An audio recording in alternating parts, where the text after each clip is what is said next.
사람이 직접 생활하면서 우주 개발을 하기 위해 지구 궤도에 건설된 국제우주정거장은 이전까지 느끼던 우주 개발의 한계로 인해 구상된 곳입니다. 지구에서 우주 왕복선으로 사람이나 기자재를 수송한 뒤 우주정거장에서 정비한 후 본격적으로 우주 탐사와 개발이 시작된다고 하며, 국제우주정거장에서는 지상에서와 마찬가지로 우주복을 벗고 지낼 수 있고 무중력 상태에서 각종 실험을 진행한다고 합니다. 현재 국제우주정거장은 지구 상공 저궤도에 속하는 약 350에서 380km 상공에 위치하고 있으며 지표의 85% 이상을 관찰할 수 있다고 합니다. 우주정거장은 시속 27,740km의 속도로 90분에 걸쳐 지구를 한 바퀴 돌기 때문에 하루에 16회 정도 지구를 공전한다고 하며, 국제우주정거장에 탑승한 우주비행사는 지구에 있는 우리보다 더 많은 일출과 일몰을 관찰할 수 있다고 합니다.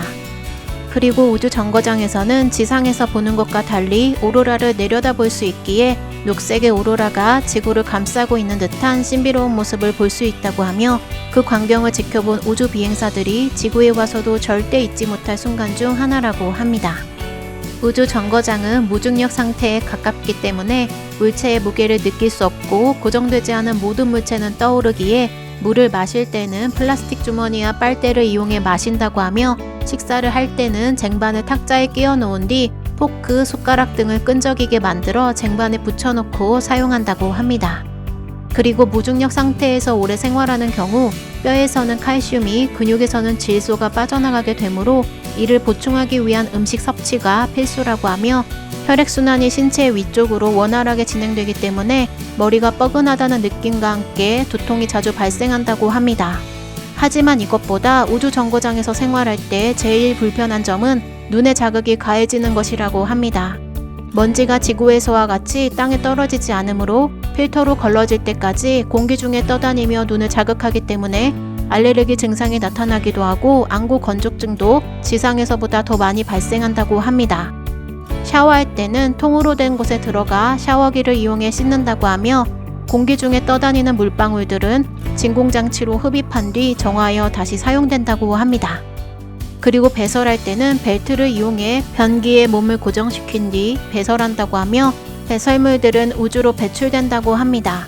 잠을 잘 때도 벨트로 몸을 고정한다고 하며, 잠과 관련해 재밌는 사실은 우주비행사도 우주정거장에서 잠을 잘 때 꿈을 꾸는데 그중 절반은 중력이 있는 지구에서 지내던 모습이고 나머지 절반은 무중력 상태에서 지내는 모습이 나타난다고 합니다. 우주비행사들은 우주정거장에서 지낼 때 지구에서 입던 것처럼 편안한 면 티셔츠를 즐겨 입는다고 하며, 신발은 신지 않은 채 양말만 신고 지낸다고 합니다. 그리고 우주정거장에서 일하는 우주비행사들은 우리가 생각하는 것처럼 우주비행을 자주 하지 않는다고 하는데요. 15년 동안 우주비행사였던 윌 무어 씨도 우주에서 딱 2번 비행했으며, 이것이 모든 우주비행사들의 평균적인 횟수라고 합니다. 여기까지 우주비행사가 말해준 우주정거장의 놀라운 사실들에 대해 알아봤는데요. 우주를 다녀온 비행사 중에는 지구가 한없이 작게 느껴져 우울증에 걸리는 사람도 있고 되려 긍정적인 마음을 갖게 되는 사람도 있다고 합니다. 이를 보면 세상은 정말 마음먹기 달린 것 같다는 생각이 드는데요. 이 영상을 보시는 모든 분께 온 우주에 좋은 기운들만 가서 행복한 일들만 있으셨으면 좋겠습니다. 시청해주셔서 감사합니다. 좋은 하루 되세요. 다니로드였습니다.